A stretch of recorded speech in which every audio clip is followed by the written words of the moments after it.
ఈ పెయింటింగ్ బట్టి డూప్లికేటా? ఓరి భగవంతుడా, వెంటనే ఇంట్లోంచి బయటికి వెళ్ళవే. దాని విలువేంటో తెలుసా నీకు? కమల్, ఏమిటి గొడవ? అది బాబు, ఆ సాహెబ్ ఇచ్చిన పెయింటింగ్ ని ఈ పని మనిషి వ్యాక్యూమ్ క్లీనర్ తో బయటికి లాగి పీస్ పీస్ చేసింది. నిన్నేం జరిగిందో తెలుసా? మన నూర్జహాన్ వస్తువులన్నిటినీ తీసి ఒక్కటి కూడా వదిలిపెట్టకుండా వాటన్నిటిని పాత సామాన్లోకి పడేసింది. 300 కిలోమీటర్ దాకా వెతుక్కుంటూ వెళ్ళి మళ్ళీ వాటిని తీసుకొచ్చాను. ఇల్లంతా బూజుపట్టినట్టు అది పెద్ద విషయంగా తెలియలేదు. నేను వెళ్ళి ఇవ్వగానే బంగారం రేటు వచ్చేసింది. కమలన్నయ్యకి నేనంటే మనసులో ద్వేషం ఉంది. నాకు తెలుసు అదేంటన్నది. అందుకే నేనంటే ఇచ్చానంటే. బాబు, ఒక్కటి చెప్తాను బాగా విను.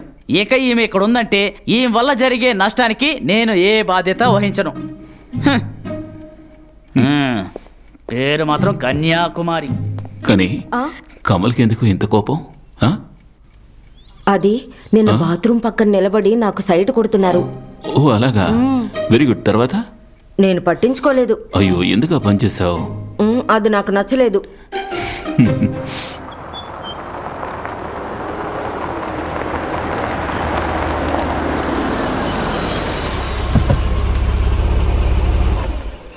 రే, ఏ సేవ్ చేయకు, నేను వెంటనే వస్తాను. సరే.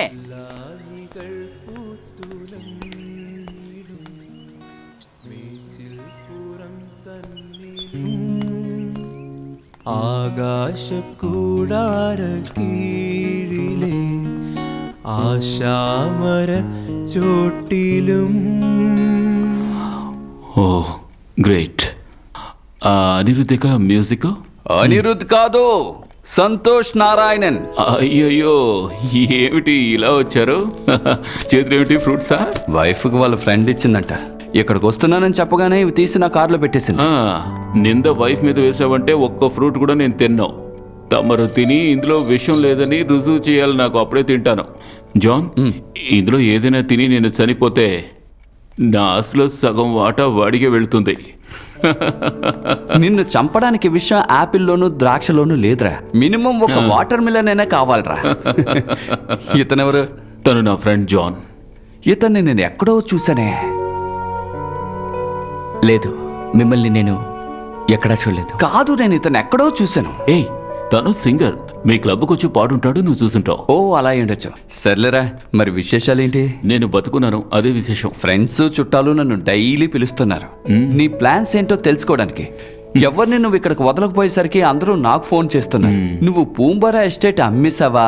హైదరాబాద్ లో ఉన్న చోటు ఏ రేటుకి అమ్మావు? రోల్స్ రాయల్స్ కార్ కొంటాను అన్నాడు కదా. కొందాం అనుకున్నాను, ఆయన అడుగు. అలెక్స్ సార్ నమస్తే. అదే కన్యాకుమారి హ్యాండ్ ఇచ్చేసింది. అయ్యో, దారి ఖర్చులకు డబ్బులు కావాలని 65,000 డబ్బులు తీసుకెళ్ళింది. ఇక్కడున్న సర్వెంట్ మేడ్ తను ఎందుకు వెళ్ళిపోయింది? తనకి ఇక్కడ ఏం లోటు వచ్చింది? ఓ, తనకిక్కడ ఏం లోటా? అది ఇలా చూడండి అలెక్స్ సార్, ఇక్కడ పని మనుషులు ఎవ్వరూ దొరకడం లేదు. దొరికిన వాళ్ళు ఎవ్వరూ మంచోళ్ళు కాదు. ఈ పని మనిషి 3వ మనిషి. అయ్యో క్షమించాలి, పని మనిషి కాదు, స్నేహితురాలు, ఆత్మీయురాలు. ఓ, హోమ్ నర్స్ దొరుకుతారు ఇలాంటి పనులన్నింటికి. పేపర్లో యాడ్ ఇస్తే చాలు, అప్పుడే గ్యారంటీ దొరుకుతుంది. మరైతే స్టీఫెన్, నేను బయలుదేరుతాను. మారన్ వాళ్ళ అసోసియేషన్లో 12 గంటలకి మీటింగ్ ఉంది. ఏం మీకు మరో పనేం లేదా? మారన్ దగ్గర కూడా మొదలు పెట్టేశారా? ఎంగేజ్డ్గా ఉన్నామో లేదో స్టీఫెన్, ఇక దేని గురించి ఆలోచించద్దు. మరి బంగారు తండ్రి, నేను వెళ్ళరానా? నవ్వవే నవ మల్లిక.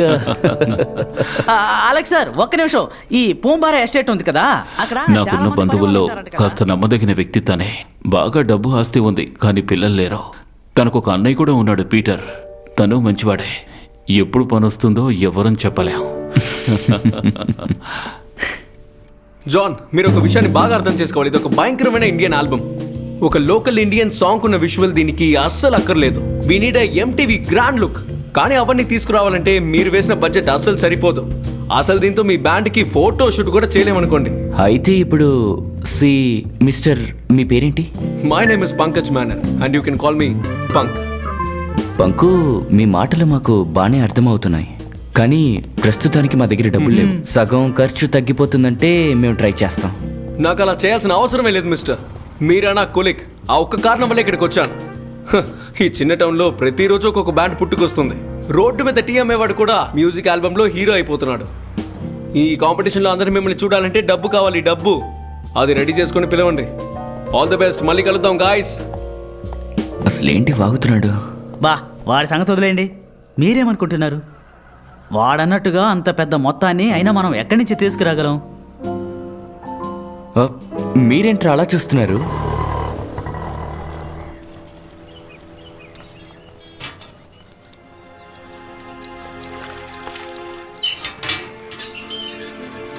వచ్చేసారా?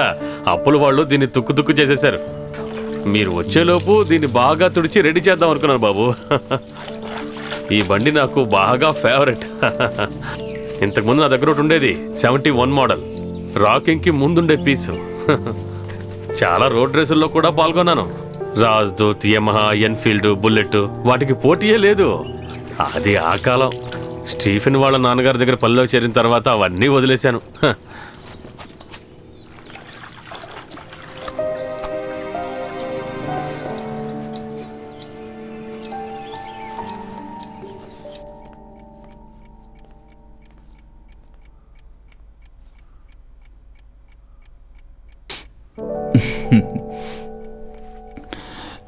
నన్ను ఆ బైక్ వెనకాల కూర్చోబెట్టుకుని ఈ సిటీ మొత్తం తిప్పి చూపిస్తావా? ఎలా తీసుకువెళ్తాను? చిన్నపిల్లల్ని ఎలా తీసుకువెళ్తారో? వాళ్ళు పిల్లలరా, చిన్న వయసు. నన్ను ఈ భుజం మీద పడుకోబెట్టి కట్టి తీసుకువెళ్ళొచ్చుగా, వెనకాల ఒక బ్యాగ్ తగిలించుకున్నట్టుగా.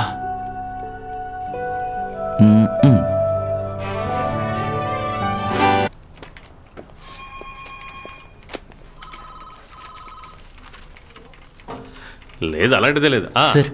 రా జాన్, కూర్చో. పీటర్ నీకు తెలుసు కదా? ఆ, లేదు నాకు. లేదా? ఐ థాట్ పీటర్ స్టీఫెన్ లూయిస్కి ఫస్ట్ కజిన్. ఇతను జాన్. Hi sir. స్టీఫెన్కి బాగా క్లోజెస్ట్ ఫ్రెండ్ అని చెప్పొచ్చు. అలాంటిదేం లేదు. మీ ఇద్దరికి పరిచయం లేదని చెప్పడం ఆశ్చర్యంగానే ఉంది. లేదు, నేను విన్నాను కానీ ఎప్పుడూ చూడలేదు. సార్, విషయం ఏంటంటే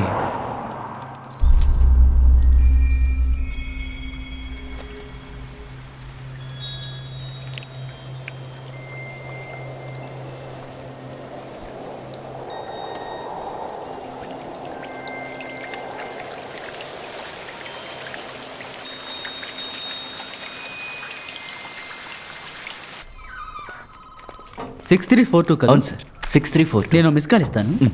స్టీఫెన్ బయటే ఉన్నాడు. వద్దు, ఇప్పుడు వద్దులేండి. మా ఇద్దరి మధ్య ఓ చిన్న గొడవ జరిగింది. మీరు కూడా ఇక్కడ నన్ను కలిసినట్టు చెప్పకండి. చెప్పినా ఏం పర్వాలేదులేండి. Okay, see you then.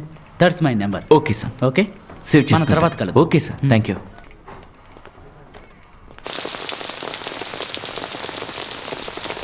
అయ్యో,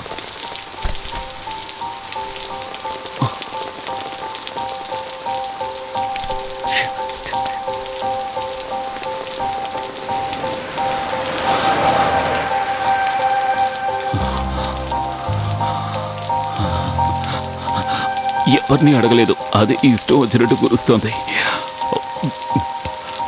ఫస్ట్ టైం జాన్ ఈ విధంగా వర్షంలో తడవడం.